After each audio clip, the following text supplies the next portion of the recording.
Okay, so I am here under the Mark LT. We're taking a look at the transfer case because that little vacuum switch that we replaced, that we added because it was missing, did not solve the issue. All that did is get us closer to the issue, I guess. So with that little doodad unplugged, the four-wheel drive lights on the dash do not come on. Once we plugged that in, the four-wheel drive highlight came on. I did some testing with the vacuum lines and such and found that the transfer case is engaged into four-wheel drive high, which is probably why I didn't notice that it was in four-wheel drive for the ride home, because the front hubs were unlocked and it was in high gear. So I believe the culprit is this guy here. We're going to be using our test light on the plug, as well as potentially taking off this guy entirely and taking a look at him on the bench. First things first though, I'm actually going to take this drain plug out, and we are going to take a look at the condition of the fluid. I think these take like an automatic transmission fluid of some sort. Now,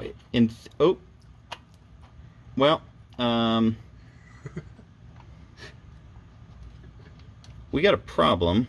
That's the fill bolt, and it, by all means, it's on a level surface. It shouldn't be that full. Are we like, I wonder, is there a way to leak through the transmission into the transfer case? Because that definitely shouldn't be the case. I am going to drain all of this fluid out because it is pretty burnt. I'm going to be taking out the drain plug as well. First, I want to see just how overfull it is without spilling it all over my arm this time. Let's line this guy up and see just how much fluid is stinking in this thing.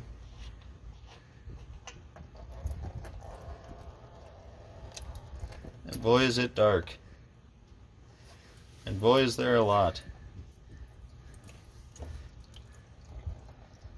That can't be mixing with the transmission though, because the transmission fluid looks great in this.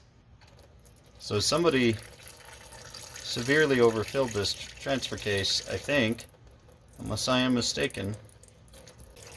Yeah, that's like quarts full. Look at that. I don't know if that's like a few quarts too full, and it's still coming.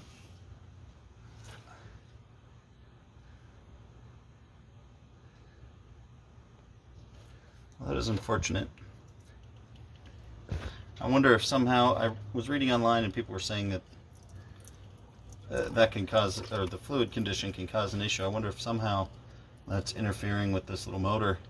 So what we're going to do is we're going to drain all this gunk out and put the correct fluid in.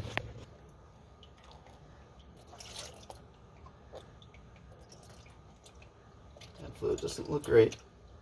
Hopefully it's not original, but that is believable. I'm trying to kind of use the plug to stem the flow here.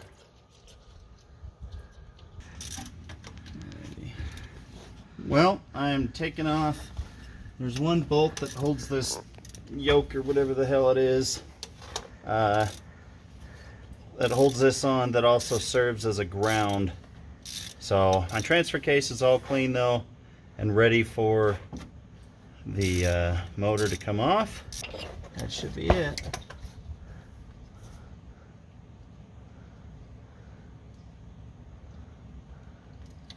All right.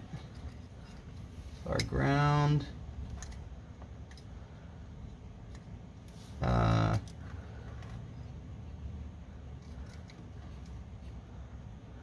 Okay. So change of plans.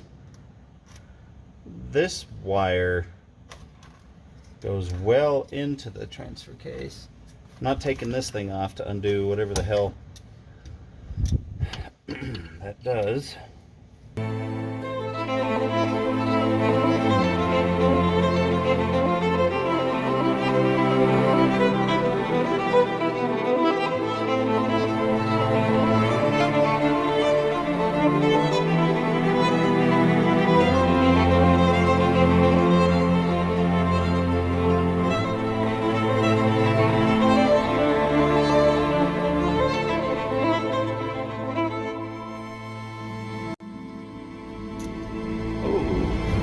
Success. I'm able to move these pins and pull these wires straight out.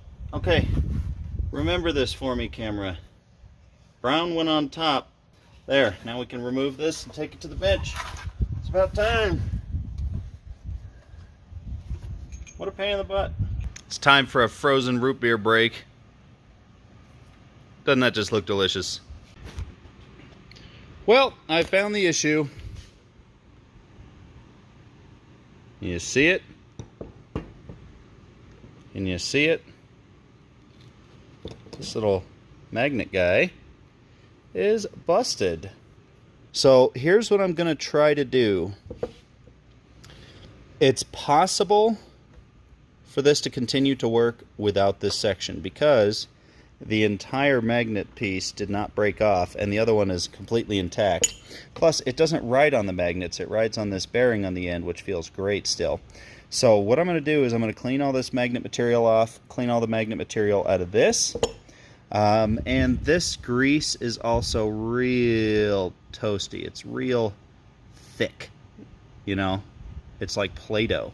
And so I'm sure, and yeah, it's not good. So I'm sure some new grease tucked in there may be a good idea. For that, I may do not remove, not serviceable. Okay, well, maybe I won't remove that. But I might clean those off and just put some fresh grease on there. Everything else looks to be in, sorry, I'm not doing a very good job. Everything else looks to be in decent condition. It's real clean inside of there, so no water's gotten in. This O-ring looks to be in excellent condition. So that's kind of the plan, and we're going to see if it works. Alrighty, so we took our motor, plugged him back in, tested it out, functions flawlessly. So, as well as the light on the dash is reading correctly as well. So that is good. Right now I'm very carefully using a razor blade to clean the old RTV off of the aluminum transfer case housing here. We're going to leave for the auto parts store, go get some more ATF for this transfer case, look up the capacity and all that good stuff, and go purchase some more ATF. And then the four-wheel drive is completely, well, should be completely fixed. Now that the transfer case is going to be working properly, we're going to retest those vacuum lines up front. Because I'm almost thinking I might have gotten a faulty vacuum switch from O'Reilly's, possibly. That issue may be related that the transfer case was not shifting at a four-wheel drive high. So we're going to find out once we can put the motor back on and start this guy with fluid in there. So let me go ahead and do that now. We should be in the correct setting because the transfer case is in two-wheel drive high. Ford was nice enough to mark it. And the motor, oh, just, I mean, perfectly lining up. Perfectly.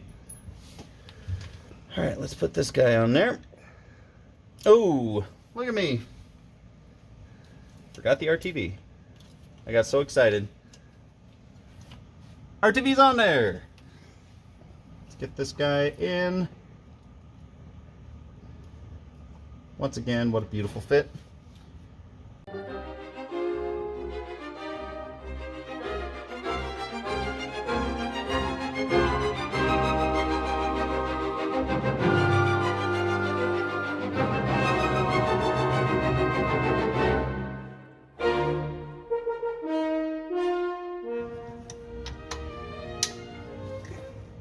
Fixed.